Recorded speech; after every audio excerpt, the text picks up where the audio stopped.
Before the crown, before the charts, before the world knew her name, there was Grace, a girl from Old Brayton in St. Catherine, raised by a single mother, living in a small board house with a big dream and an even bigger fight ahead of her.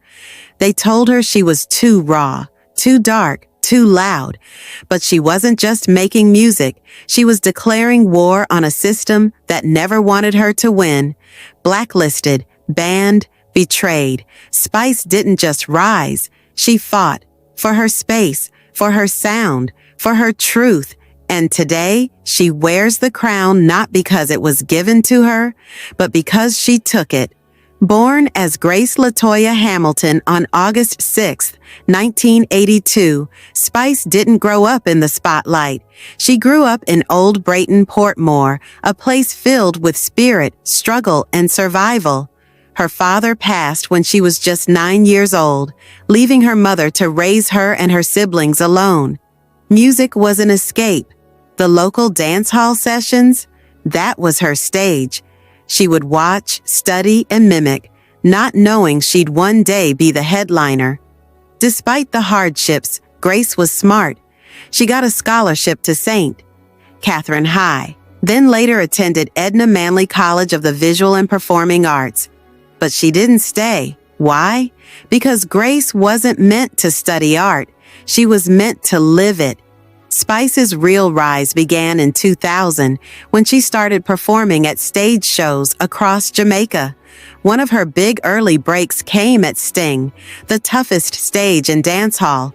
She wasn't just a female artist. She was a clash-ready lyricist, dressed bold, spitting harder than most of her male peers. The crowd couldn't ignore her. Neither could the industry. In 2003, she landed her first official recording, Complain on the Bad Gal rhythm. But it was in 2008 when things exploded. Romping Shop, her collab with Vybz Kartel, was a cultural earthquake.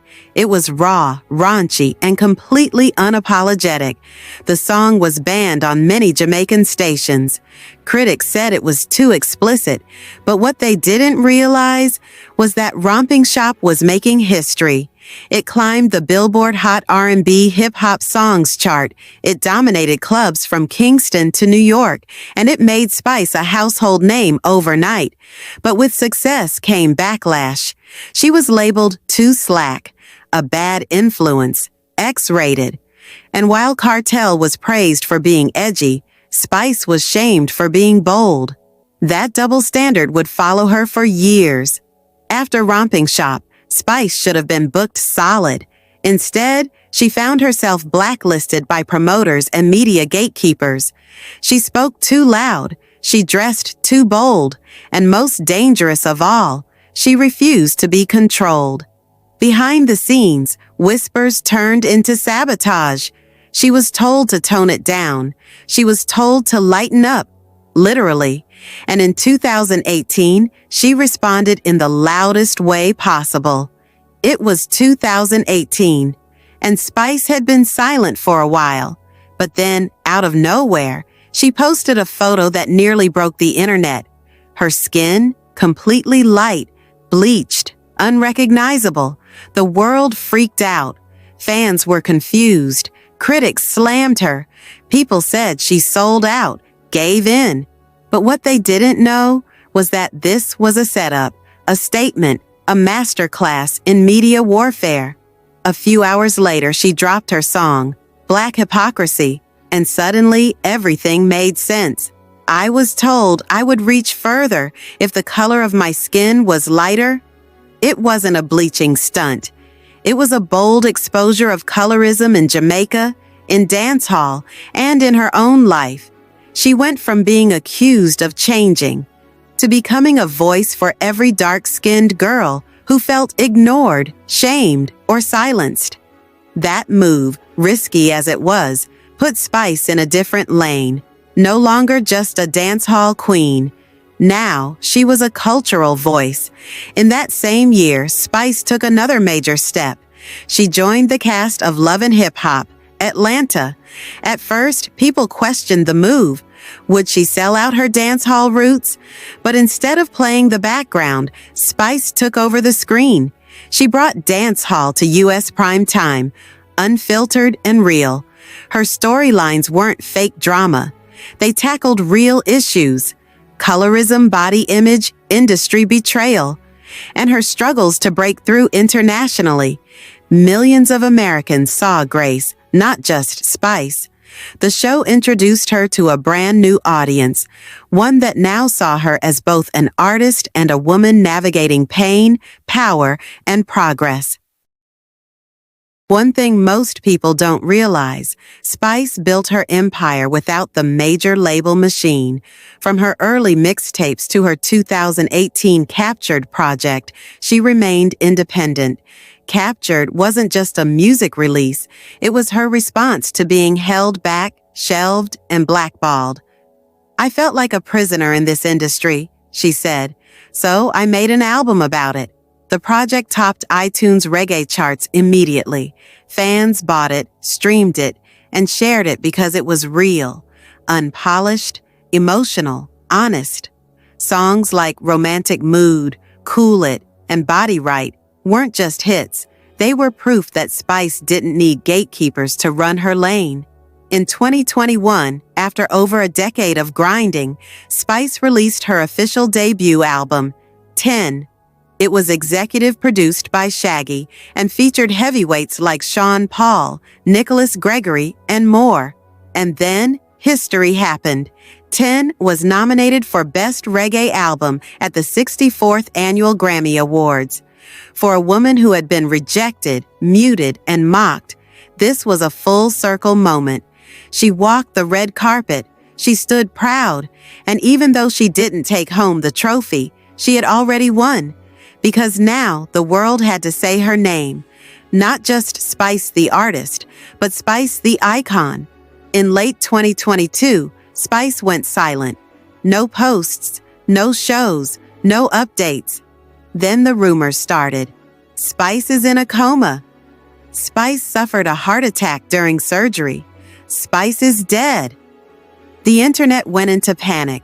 Thousands of fans flooded Twitter and Instagram searching for answers. News outlets speculated, but no one could confirm what really happened. What we later found out was terrifying. Spice had traveled to the Dominican Republic for a medical procedure. During recovery, she developed sepsis, a dangerous blood infection that can shut down organs. It was life-threatening, and for days she was fighting, not for her career, but for her life.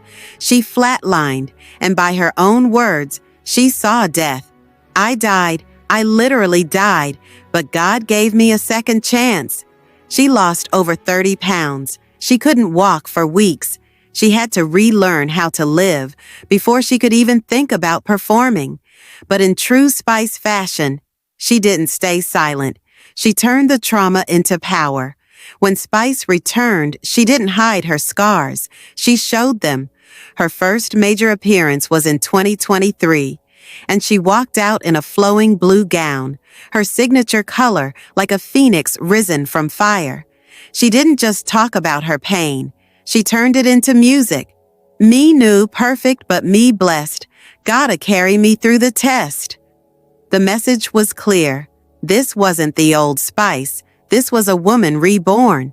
She launched healing conversations about body image, Black health, self-worth, and survival, things the industry rarely talks about.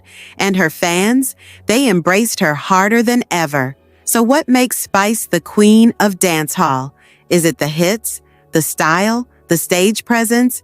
Yes, but it's also more than that. Spice broke down barriers in a male-dominated genre, a colorist culture, a system that wanted her silenced. She gave voice to the voiceless, and she proved that authenticity, no matter how raw, wins. From Romping Shop to Black Hypocrisy, from Captured to 10, from a hospital bed back to the biggest stages in dancehall, Spice didn't just survive, she conquered. She's a mother, a mogul, a movement, and most of all, she's proof that you don't have to change to become great. You just have to fight long enough for the world to catch up. If you've made it this far, you already know Spice isn't just a star. She's a symbol of what happens when you fight through every system built to break you. So if you rate real resilience, if you respect the women who built this culture without begging for a seat at the table, then hit that subscribe button right now, because on this channel, we bring you the untold stories every single week.